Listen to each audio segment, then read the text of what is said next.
원일이 선임 기자와 함께합니다. 인사쇼. 안녕하세요. 원일입니다. 예. 자, 오늘은 어떤 따끈따끈한 뉴스를 털어주실 건가? 한미 정상회담. 예, 제가 지금 그럴 줄 몸은 여기 서울에 있습니다만은 눈에 선합니다. 워싱턴 DC에서 벌어지고 있는 한미 정상회담. 문재인 대통령이 어딜 가서 뭐 하고 있는지 눈에 선해요. 3년 동안이나 살다 왔고 구석구석 제가 알고 있는 데를 딱 다니시고 있는데 정상회담. 근데 워싱턴 어려워요. DC에 사셨어요? 그렇죠. 워싱턴 DC에 특판으로. 네, 특판으로 3년 있었기 때문에 그 동선이 제 눈에 선합니다. 예. 정상회담 알고 보면 더 재밌습니다. 그래서 알고 보면 그 더 말씀을 재밌다. 좀 드리려고 그래요. 아, 그리고 네. 정상회담 취재를 직접 정상하고 그 수행 동반하면서 한 적이 있어요? 한 적이 있죠. 김대중 대통령하고 부시 대통령하고 정상회담할 때 1차. 네, 1차 때. 아, 디스맨 그 표현 네, 나왔을 디스맨 때. 했을 때 제가 바로 5m 전방에 있었습니다. 아, 저는 그때 기분 굉장히 나빴어요. 예. 아니, 나이 많고 이 점잖은 우리 대통령한테 디스맨? 그때는 저희는 직감적으로 기자들끼리 웅성웅성 낸 게 디스맨 이자가 이렇게 해석을 했었던 거예요. 근데 그걸 이제 순화해가지고 이분이 인양반을 이렇게 대기는 했지만 디스맨 지금 생각해도 그렇게 말로는 리스펙트 했다 그랬는데 리스펙트 했던 것 같지는 않아요. 그리고 그때 당시에 이제 부시 대통령이 된 지 2달밖에 안 됐는데. 그렇죠. 신참이었죠. 예, 정치도 잘 모르고 북한 문제 복잡한 이 문제를 갖고 햇볕 정책을 막 설명하는 그럼요. 김대중 대통령께서 얼마나 또 전문가예요. 그럼요. 쫙 설명하고 있는데 짜증이 좀 난 상황이었을 것이다 이렇게 추정들 많이 하잖아요. 그랬지만 예. 그래도 상대가 미국 대통령이다 보니 그 당시 김대중 대통령 굉장히 아쉬웠죠. 남북 햇볕 정책으로 대전환을 하는 과정에서 미국의 협조가 절대적으로 필요했고 이 신참내기 그 철모로고 지금 이렇게 막 그 돌출 행동하는 부시 대통령을 상대로 이걸 가리켜서 끌고 가야 되니까 예. 좀 아쉬웠기 때문에 그래도 많은 얘기를 했고. 많은 얘기 나눴죠. 어허. 그래서 결국은 그때 그 남북 정상회담까지 이어지는 과정에서 정상회담이 그래서 그만큼 중요한 거예요. 예. 자, 오늘 오전에 상견례를 했어요. 만찬했어요. 만찬했고. 만찬했고요. 지금 시간이 이제 워싱턴이 낮밤이 이제 완전히 바뀌기 때문에 예. 우리 시간 요 시간이면은 저희가 지금 주무셔야 되려고 이제 그 숙소 가서 준비하실 시간이네. 예. 네, 만찬 다 끝났고요. 부통령하고 그 한국전 참전 기념비 공동 헌화도 마치고 밤에 했어요 이거를. 그리고 이제 숙소 가서 이제 주무셔야 될 시간인데 사실 잠 안 오죠. 이제 우리 시간으로 이제 오늘 새벽. 예. 오늘 이제 내일 새벽이죠. 오늘 밤 늦게 열리는 이제 정상회담 준비하시느라고. 진짜 이제 정상회담이죠. 그렇죠. 예. 지금까지는 상견례하고 만찬. 그렇죠. 만찬 시간이 한 35분 정도 좀 길어졌다. 이거 길어졌어요. 뭐 그래서 의미가 제가 있나요? 의미 있죠. 왜냐하면 지난번에 한 말씀 드렸는데 현안이 많잖아요. 예. 제일 중요한 거는 지금 문재인 대통령하고 트럼프 대통령하고 인간적 신뢰. 이 사람이 나의 협상 파트너, 비즈니스 파트너가 서로 되겠구나. 대화가 되네. 이런 이제 그 신뢰를 형성하는 게 가장 중요한 회담인데 어찌됐든 지금 분위기는 좀 좋아요. 그래서 제가 뭘 드셨나 해서 좀 이렇게 좀 물어봤더니 예. 메인 메뉴로 도버솔 구이라는 게 나왔어요. 아, 근데 이거 모르겠어요. 도버솔이 뭔지. 물고기래요. 일종의 도미의 일종이라는데 아세요? 도버솔 구이라는 거 드셔보셨습니까? 그거요? 네. 제가 뭘 먹고 사는 줄 아는 건 저 자신도 몰라요. 네. 근데 이게 굉장히 비싸고 오. 아주 고급 요리랍니다. 미국 사람들이 그 스테이크보다 훨씬 더 고급 요리로 준비하는 게 도버솔 구이라는 거고요. 그 전에 박근혜 전 대통령이 이정현 대표 왔을 때 내놓은 무슨 버섯 무지하게 비싼 버섯 있었잖아요. 무슨 그렇죠. 송로버섯인지. 네네. 어. 그게 이제 그런 웰빙 식품들이 좀 비싸죠. 예. 그러니까 미국도 이제 이렇게 고기보다는 이런 생선류, 버섯류 이제 이런 거에 대한 관심들이 높아지고 또 메인 메뉴로 나오는 게 또 비빔밥을 나왔어요. 그 우리를 다분히 이제 이제 배려를 좀 해준 거예요. 쌀은 물론 캘리포니아 쌀입니다. 그걸 이제 예. 황금이라고 이제 이름 지어지는 쌀인데 예. 어찌됐든 그 같은 이런 먹기 편한 음식으로 이제 했다는 것 자체가 공식 환영 인사 만찬 반응이 괜찮았다는 거예요. 예. 근데 이게요, 그거 아시죠? 그 대통령이 정상회담할 때 다 급이 있는 거. 국빈 방문, 예. 스테이트 비지트가 있고, 예. 공식 방문, 오피셜 비지트가 있고, 오피셜 워킹 비지트, 공식 실무 방문이 있고, 맨 마지막 단계가 실무 방문인데 사실은 문재인 대통령 이번 방문은 공식 실무 방문급이에요. 정말로 실무적으로 간 거지 뭔가 대접받으러 간 이 정상회담이 아니거든요. 그런데 이거 백악관 환영 만찬은 요거는 저 국빈 방문이나 그 밑에 그 공식 방문급에만 해주는 의전 절차예요. 좀 특이하죠. 예. 이게 뭐냐면 그만큼 예우를 좀 해준 거예요. 그다음에 숙소도 블레어 하우스라고 지금 백악관에서 한 옆에 있는 그런 숙소도 예. 원래 이렇게 실무 방문을 하면은 2박만 허용을 해요. 어허. 2박만 재워줘요. 예. 미국 정부가. 근데 이거 이번에 우리가 3박을 이제 받았거든요. 그래서 급은 이제 실무 방문급이지만 의전이나 이런 절차로 보면은 미국 정부가 굉장히 신경 쓰고 이렇게 좀 그 페이버를 준 흔적이 좀 역력해 보여요. 그런 게 다 그렇게 그 의전 절차가 다 다릅니다.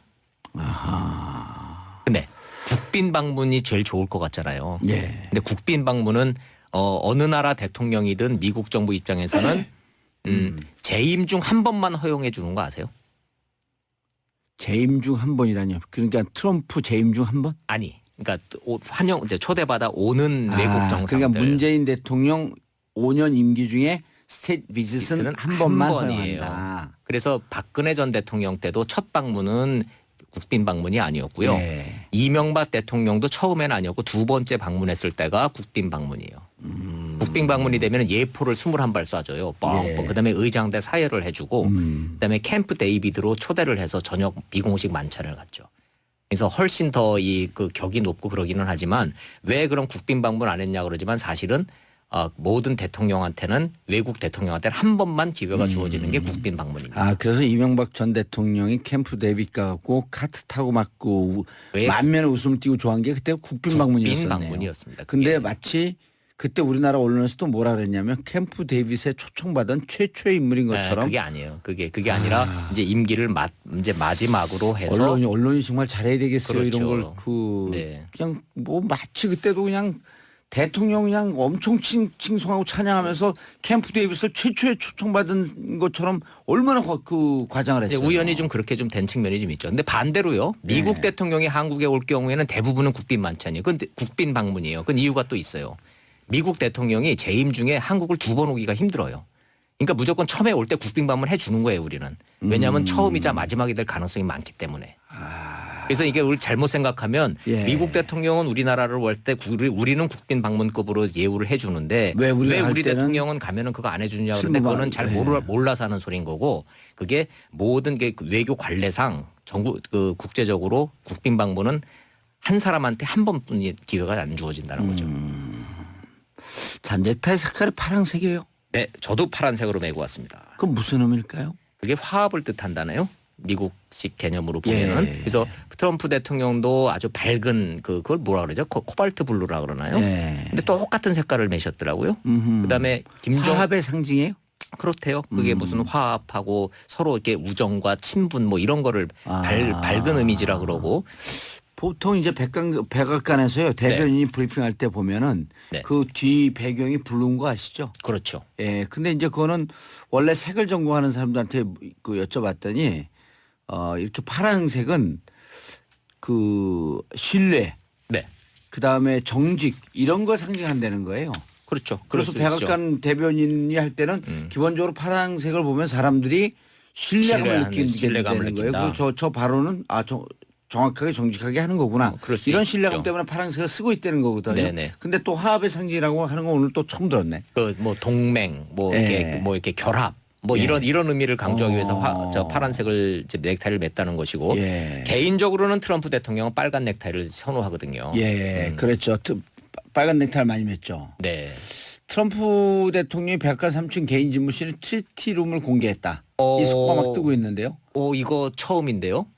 저 지금까지 그 직간접적으로 한미 정상회담 백악관 취재를 해본 경험으로는 예. 이 트리티룸 들어간 것 전 들어가 보지 못했고요. 예. 당연히 우리 대통령이 여기 간 것도 처음인 것 같아요. 제 기억으로는 그렇습니다. 그만큼 환대하고 있다는 그만큼 건가요? 예우하고 오호. 환대하고 뭐 이제 이런다는 얘기예요. 예. 왜냐하면 이게 지금 신경을 많이 쓰고 있는 게 미국도 왜냐하면 한미 정상회담 열리기 전에 지금 양국 언론에서 엄청나게 많은 우려의 목소리가 나왔잖아요. 그랬죠. 균열이 있네, 뭐가 있네, 이견이 있네. 그래서 트럼프 대통령이 또 돌발 발언할 거네 이러는데 그렇지 않을 거다라는 어떤 이런 메시지들이 하나하나 진단하고 좀 있죠. 그런데 방금 저 우리 1, 2부에 그 출연했던 김종대 의원의 표현에 따르면 네. 뉴욕타임즈 사설이 네. 며칠 전 뉴욕타임즈 사설이 뭐라 그랬냐면 트럼프의 판단이나 머리로는 북핵 문제 해결을 못한다. 네. 그러니 문재인 대통령의 얘기를 경청하라. 네. 이런 사설이 나왔다 그래요. 네. 그런데 오히려 미국에서는 그럼 대한민국이 이 북핵 문제 해결하는 데 있어서 상당히 중요한 위치에 있을 것이다라고 하는 평가를 하고 있는데 우리 일부 언론들 뭐 다 그런 건 아니지만 네. 정세현 장관이나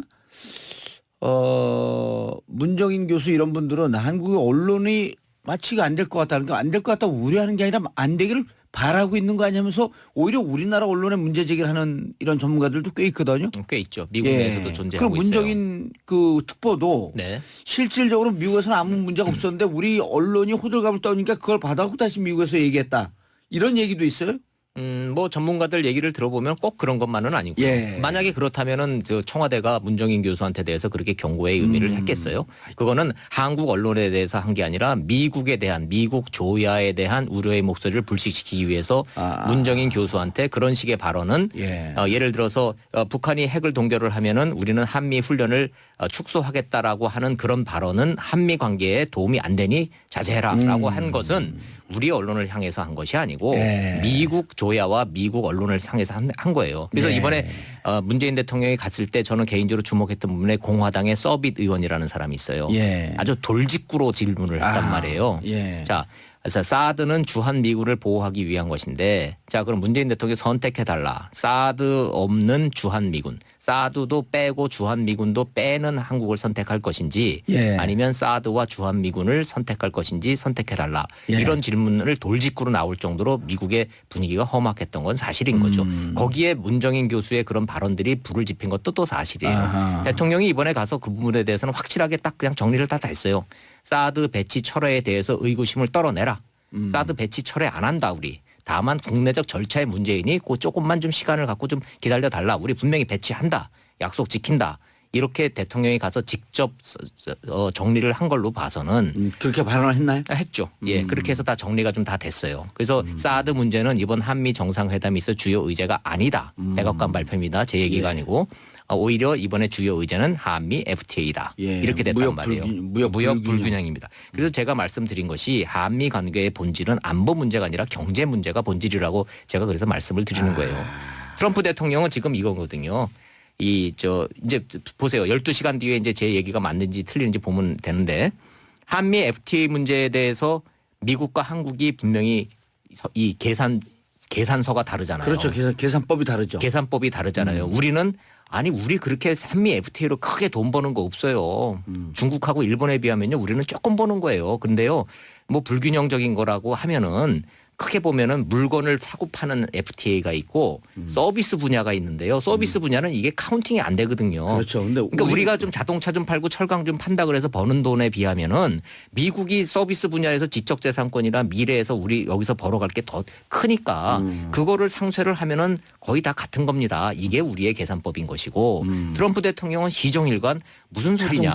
자동차, 철강 당장 수출해서 지금 돈 벌어가는 게 무역 적자가 심하지 않냐. 이건 불균형이다. 이거 다시 재조정하자. 이거 가지고 지금 문제하는 거예요. 이거는 점잖게 웃으면서 얘기하지만 돈이 걸려 있잖아요. 그렇죠. 일자리가 걸려 있고. 일자리가 걸려 있고. 이거 굉장히 이제 자기 대선 때 가장 강력한 공언. 백인 하층민에게 일자리를 돌려주겠다. 그렇습니다. 그래서 문재인 대통령이 이 문제에 대해서 예습을 많이 해가시다는 걸 제가 이제 직감적으로 느끼는 게 두 가지가 걸려 있어요. 한미 FTA에 대해서 상품 부분과 서비스 분야를 따로 띄어서 설명할 줄 아는 거. 이건 알아야지 대답할 수 있는 문제예요.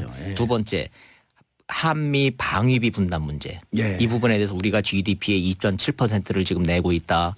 지금 저 평택 그 기지 건설하는데 지금 미군 기여도는 8%밖에 안 된다. 나머지 92% 전부 한국 정부가 돈 내고 있다. 자, 독일이나 일본에 비해서 우리가 방위비 분담 결코 적지 않다.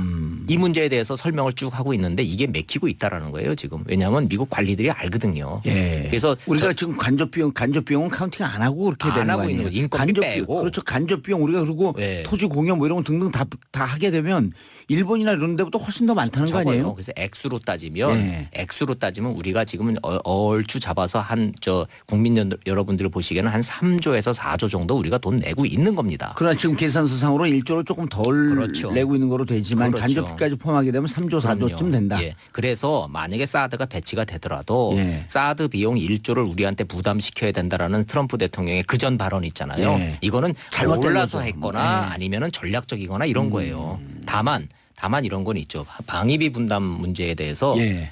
한국은 아주 모범적인 동맹이라고 지금 얘기했거든요. 이번에. 누가 예. 얘기했어요? 미국 고위 관리가 얘기했어요. 예. 익명으로 저긴 했지만 모범적인 동맹이라는 얘기는 방위비 분담 문제에 대해서 무임승차하지 않고 할 역할을 다 하고 있다. 예, 오히려 더 많이 하고 있다. 예. 그러니까 거기에 대해서는 우리가 더 무리하게 요구하지 않을 거다. 이런 메시지란 말이에요. 아하. 그러니까 이제 한미 정상회담에 있어서 의제 조율이 이런 식으로 잘 되고 있는데 딱 한 가지 북핵 문제와 한미 FTA 문제의 이 계산법 자체가 달라서 여기에 대해서는 이견이 당연히 있죠. 한국하고 미국이 뭐 입장이 다른데 어떻게 그게 같을 수가 있겠습니까? 예. 자, 문재인 대통령이 이 부분에 대해서 잘 조율을 하고 트럼프 대통령하고 어떤 얘기를 이제 주고받는지 좀 지켜보고 있습니다. 전격적으로 북한 핵 문제가 그 핵 문제에 대한 길이 모색될 수도 있겠네요. 예를 들어 지금 그 문재인 대통령은 2단계 전략이란 말이에요. 네. 일단 동결, 그다음 네. 2단계 폐기. 네.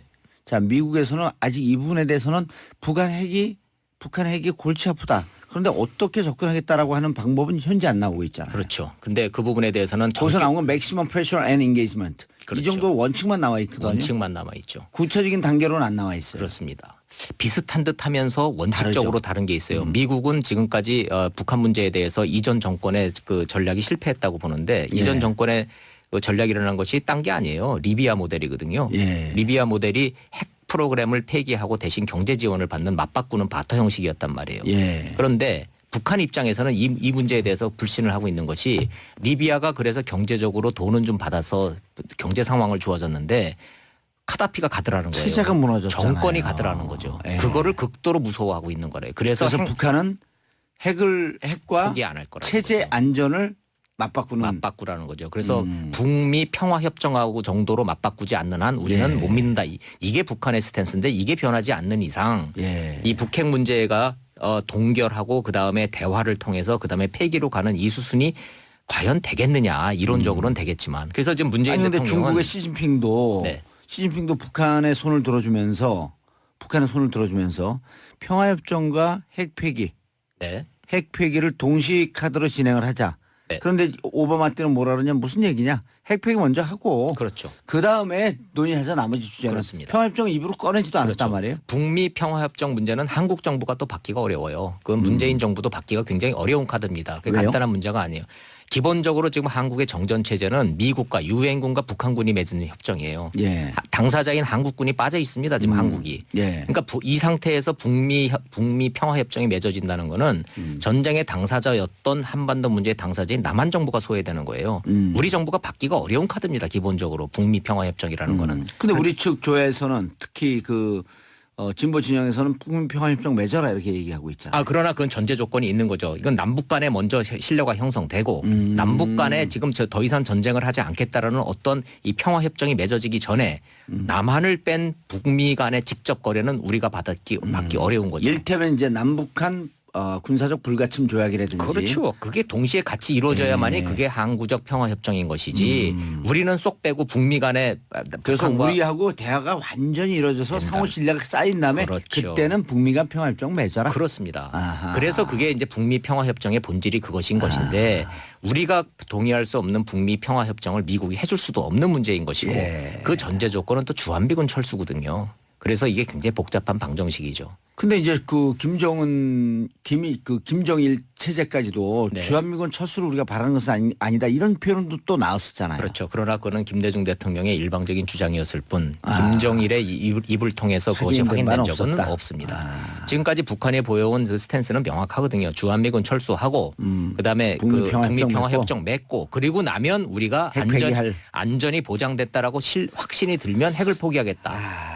자, 그래서 어렵기 때문에 예. 이 문제에 대해서 전향적인 한미 간의 어떤 뚝 부러지는 하늘에서 뚝 떨어지는 해법이라는 건 없는 것인 거고 예. 문재인 대통령의 이제 이 설득 방법은 이겁니다.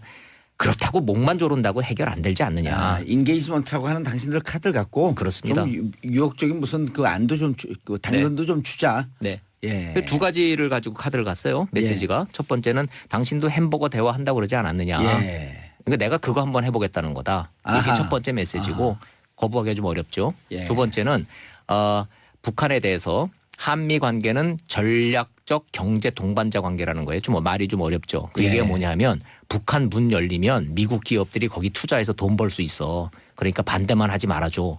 이런 뜻이에요. 우리도 했어요. 계속 그 주장을 했는데 네. 실질적으로 트럼프는 투자라든지 그럼요. 경제 문제에 대해서 엄청 민감하기 때문에 그렇습니다. 당신들이 북에 가갖고 어. 우리와 손잡고 돈 벌 수 있는 기회가 네. 많은데 저는 그걸 딱 들으면서 제 무릎을 탁 쳤어요. 문재인 대통령한테 누가 이거 건의했는지 기가 막힌 수 가지고 갔다. 트럼프 대통령이 솔깃할 수 있는 그런 화두를 가지고 간 거예요. 저희가 저하고 이리고 우리 팟캐스트 방송하는 사람은 2달 전서부터 얘기했어요. 트럼프 let's make money 그렇죠. in North Korea. 그렇죠. 우리 미국 예. 북한 가갖고 돈 벌자. 예.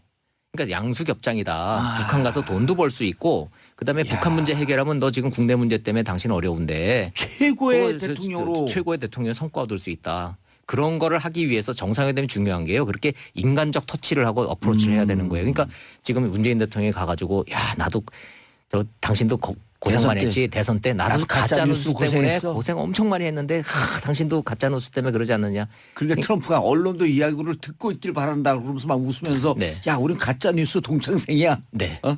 그래서요. 예. 지금 이제 헤어졌거든요. 음. 이제 궁금한 게 이제 트럼프 대통령이 잠자리에 들기 전에 혹시 트위터에다가 프레지던트 문 is nice guy with a good time 뭐 이런 거 하나 좀 날려주면 분위기를 이게 좋았구나 이런 거 이제 가늠할 수가 그리고 있는데 내일 정상회담 할 때 그렇게 되면 상당히 부드럽게 아주 부드러워지죠. 예. 네. 그런 아주 알겠습니다. 재미있는 깨알 재미가 정상회담 이 앞뒤에 곳곳에 박혀 있어요. 트럼프 트윗을 날릴까 안 날릴까? 이제 궁금해요. 좀 난리라고. 우리가 좀 또 한번 살짝 내기를 해야죠. 원래 그 언론보다 트위터를 더 알고 자기 기사가 언론을 통해서 나오는 것보다 자기가 트위터로 먼저 날려 직성이 풀리는 분 아니에요? 근데 저는 굳이 내기를 한다면 안 날린다의 한 표입니다. 왜냐하면 내일 트럼프 대통령이 지금 극도로 자제하고 있어요. 왜냐하면 돌출 행동, 돌출 발언 안 하는 게 컨셉입니다. 악수하는 거 보세요. 아주 의례적으로 정상적인 악수하고 어깨 한번 톡톡하고 싹 가잖아요.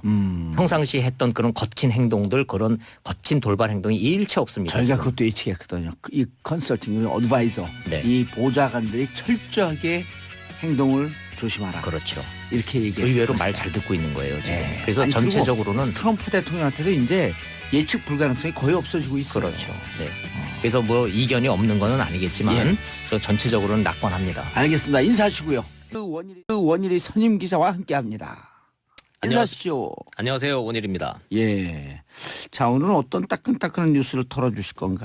한미 정상회담. 예, 제가 지금 그럴 줄 몸은 알았어요. 여기 서울에 있습니다마는 눈에 선합니다. 워싱턴 DC에서 벌어지고 있는 한미 정상회담. 문재인 대통령이 어딜 가서 뭐 하고 있는지 눈에 선해요. 3년 동안이나 살다 왔고 구석구석 제가 알고 있는 데를 딱 다니시고 있는데 정상회담. 근데 워싱턴 어려워요. DC에 사셨어요? 그렇죠. 워싱턴 DC에 특파원으로. 네, 특파원으로 3년 있었기 때문에 그 동선이 제 눈에 선합니다. 예. 정상회담 알고 보면 더 재밌습니다. 알고 보면 그 더 말씀을 재밌다. 좀 드리려고 그래요. 그리고 네. 정상회담 취재를 직접 정상하고 그 수행 동반하면서 한 적이 있어요? 한 적이 있죠. 김대중 대통령하고 부시 대통령하고 정상회담할 때 1차. 네, 1차 때.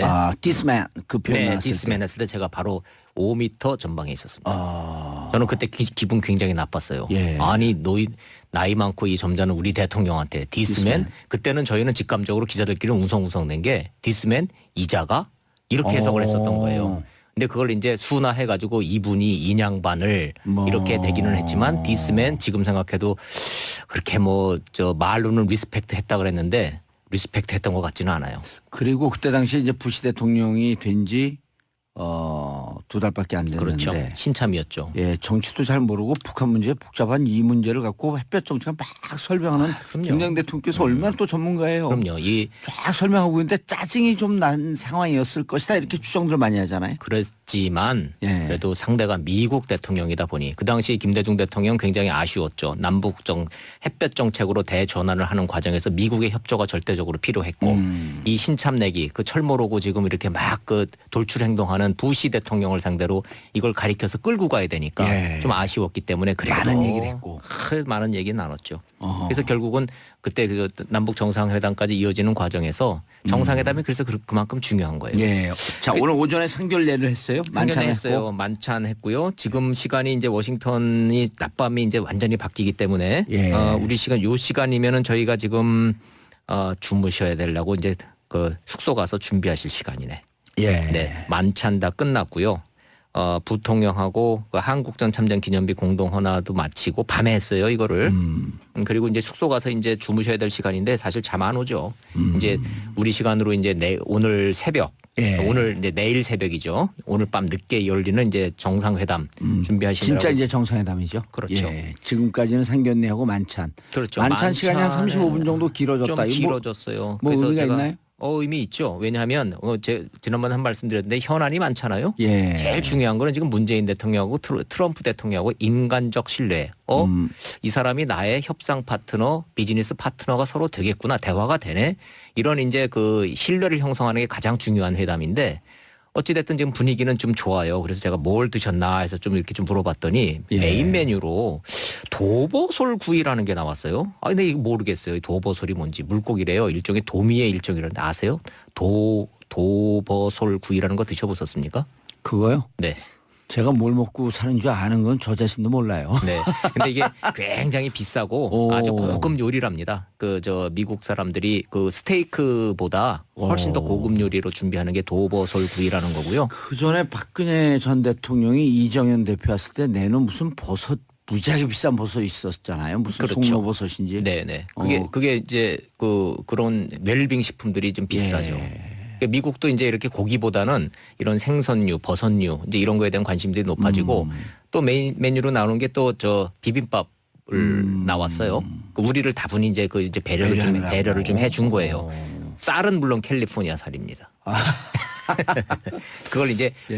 황금이라고 이제 이름 지어지는 쌀. 쌀은 기본적으로 파란색을 보면 사람들이 신뢰감을 느끼게 신뢰감을 되는 거예요. 느낀다. 그리고 저 발언은 정확하게 정직하게 하는 거구나. 그럴 수 이런 있죠. 신뢰감 때문에 파란색을 쓰고 있다는 거거든요. 네네. 근데 또 화합의 상징이라고 하는 거 오늘 또 처음 들었네. 그 뭐 동맹, 예. 이렇게 결합, 뭐 예. 이런 의미를 강조하기 위해서 저 파란색을 이제 넥타이를 맸다는 것이고 예. 개인적으로는 트럼프 대통령은 빨간 넥타이를 선호하거든요. 예, 그렇죠. 빨간 넥타이를 많이 맸죠. 네. 트럼프 대통령이 백악관 3층 개인 집무실에 트리티룸을 공개했다. 이 속보가 막 뜨고 있는데요. 이거 처음인데요. 저 지금까지 그 직간접적으로 한미 정상회담 백악관 취재를 해본 경험으로는 예. 이 트리티룸 들어간 것 전 들어가 보지 못했고요. 예. 당연히 우리 대통령이 여기 간 것도 처음인 것 같아요. 제 기억으로는 그렇습니다. 그만큼 환대하고 있다는 그만큼 건가요? 예우하고 오호. 환대하고 뭐 이제 이런다는 얘기예요. 예. 왜냐하면 이게 지금 신경을 많이 쓰고 있는 게 미국도 왜냐하면 한미 정상회담 열리기 전에 지금 양국 언론에서 엄청나게 많은 우려의 목소리가 나왔잖아요. 그랬죠. 균열이 있네, 뭐가 있네, 이견이 있네. 그래서 트럼프 대통령이 또 돌발 발언할 거네 이러는데 그렇지 않을 거다라는 어떤 이런 메시지들이 하나하나 지금 나가고 좀 있죠. 그런데 방금 저 우리 1, 2부에 출연했던 김종대 의원의 표현에 따르면 네. 뉴욕타임즈 사설이 네. 며칠 전 뉴욕타임즈 사설이 뭐라 그랬냐면 트럼프의 판단이나 머리로는 북핵 문제 해결을 못한다. 네. 그러니 문재인 대통령의 얘기를 경청하라. 네. 이런 사설이 나왔다 그래요. 네. 그런데 오히려 미국에서는 그럼 대한민국이 이 북핵 문제 해결하는 데 있어서 상당히 중요한 위치에 있을 것이다라고 하는 평가를 하고 있는데 우리 일부 언론들 뭐 다 그런 건 아니지만 네. 정세현 장관이나 문정인 교수 이런 분들은 한국의 언론이 마치 안 될 것 같다는 거 안 될 것 같다고 우려하는 게 아니라 안 되기를 바라고 있는 거 아니면서 오히려 우리나라 언론에 문제 제기를 하는 이런 전문가들도 꽤 있거든요. 꽤 있죠. 미국 내에서도 존재하고 그럼 있어요. 문정인 그 특보도 네. 실제 이 그 격이 높고 그러기는 하지만 왜 그럼 국빈 방문 안 했냐 그러지만 사실은 모든 대통령한테는 외국 대통령한테는 한 번만 기회가 주어지는 게 국빈 방문입니다. 그래서 이명박 전 대통령이 캠프 데이빗 가고 카트 타고 맞고 왜? 만면에 웃음을 띄고 좋아한 게 그때 국빈 방문이었었네요. 방문이었습니다. 근데 그게. 마치 그때 우리나라 언론에서도 뭐라 그랬냐면 캠프 데이빗에 초청받은 최초의 인물인 네, 것처럼 그게 아니에요. 그게 아니라 이제 임기를 이제 마지막으로 해서 언론이 정말 잘해야 되겠어요. 그렇죠. 이런 걸 네. 그냥 뭐 마치 그때도 그냥 대통령 그냥 엄청 칭송하고 찬양하면서 캠프 데이빗을 최초에 초청받은 것처럼 얼마나 그 과장을 이제 했어요. 우연히 좀 그렇게 좀 된 측면이 좀 있죠. 근데 반대로요. 미국 네. 대통령이 한국에 올 경우에는 대부분은 국빈 만찬이에요. 그건 국빈 방문이에요. 그건 이유가 또 있어요. 미국 대통령이 재임 중에 한국을 2번 오기가 힘들어요. 그러니까 무조건 처음에 올 때 국빈 방문 해주는 거예요, 우리는. 왜냐하면 처음이자 마지막이 될 가능성이 많기 때문에. 그래서 이게 우리 잘못 생각하면 예. 미국 대통령은 우리나라를 올 때 우리는 국빈 방문급으로 예우를 해주는데 왜 우리 대통령은 가면은 그거 안 해주냐 그러는데 실무 그거는 잘 몰라서 하는 소리인 거고 그게 모든 게 외교 관례상 국제적으로 국빈 방문은 한 사람한테 한 번뿐이 기회가 안 주어진다는 거죠. 자, 넥타이 색깔이 파란색이에요. 네, 저도 파란색으로 메고 왔습니다. 그건 무슨 의미일까요? 그게 화합을 뜻한다네요. 미국식 개념으로 보면은. 예. 그래서 트럼프 대통령도 아주 밝은 그걸 뭐라 그러죠? 코발트 블루라 그러나요? 예. 근데 똑같은 색깔을 매셨더라고요. 그다음에 화합의 상징이에요? 그렇대요. 그게 무슨 화합하고 서로 이렇게 우정과 친분 뭐 이런 거를 밝은 이미지라 그러고 보통 이제 백악관에서요 대변인이 브리핑할 때 보면은 네. 그 뒤 배경이 블루인 거 아시죠? 그렇죠. 예. 근데 이제 그거는 원래 색을 전공하는 사람들한테 그 여쭤봤더니 이렇게 파란색은 그 신뢰, 네. 그 다음에 정직 이런 걸 상징한다는 거예요. 그렇죠. 그래서 그럴 수 있죠. 백악관 대변인이 할 때 인데 어찌됐든 그거 같은 이런 먹기 편한 음식으로 이제 했다는 것 자체가 공식 환영 인사 만찬 반응이 괜찮았다는 거예요. 예. 근데 이게요. 그거 아시죠? 그 대통령이 정상회담할 때 다 급이 있는 거. 국빈 방문, 예. 스테이트 비지트가 있고 예. 공식 방문, 오피셜 비지트가 있고 오피셜 워킹 비지트, 공식 실무 방문이 있고 맨 마지막 단계가 실무 방문인데 사실은 문재인 대통령 이번 방문은 공식 실무 방문급이에요. 정말로 실무적으로 간 거지 뭔가 대접받으러 간 이 정상회담이 아니거든요. 그런데 이거 백악관 환영 만찬은 요거는 저 국빈 방문이나 그 밑에 그 공식 방문급에만 해주는 의전 절차예요. 오. 조금 특이하죠. 예. 이게 뭐냐면 그만큼 예우를 좀 해준 거예요. 그다음에 숙소도 블레어 하우스라고 지금 백악관에서 한 옆에 있는 그런 숙소도 예. 원래 이렇게 실무 방문을 하면은 2박만 허용을 해요. 어허. 2밤만 재워줘요. 예. 미국 정부가. 근데 이거 이번에 우리가 3박을 이제 받았거든요. 그래서 급은 이제 실무 방문급이지만 의전이나 이런 절차로 보면은 미국 정부가 굉장히 신경 쓰고 이렇게 좀 그 페이버를 준 흔적이 좀 역력해 보여요. 그런 게 다 그렇게 그 의전 절차가 다 다릅니다. 아하. 근데 국빈 방문이 제일 좋을 것 같잖아요. 예. 근데 국빈 방문은 어느 나라 대통령이든 미국 정부 입장에서는 재임 중 한 번만 허용해 주는 거 아세요? 재임 중 한 번이라뇨. 그러니까 트럼프 재임 중 한 번? 아니. 그러니까 환영 이제 초대받아 오는 외국 정상들. 그러니까 문재인 대통령 5년 임기 중에 스테이트 비짓은 한 번만 번이에요. 허용한다. 그래서 박근혜 전 대통령 때도 첫 방문은 국빈 방문이 아니었고요. 예. 이명박 대통령도 처음에는 아니었고 두 번째 방문했을 때가 국빈 방문이에요. 국빈 방문이 되면 예포를 21발 쏴줘요. 예. 그다음에 의장대 사회를 해주고 그다음에 캠프 데이비드로 초대를 해서 저녁 비공식 만찬을 갖죠. 그래서 훨씬 더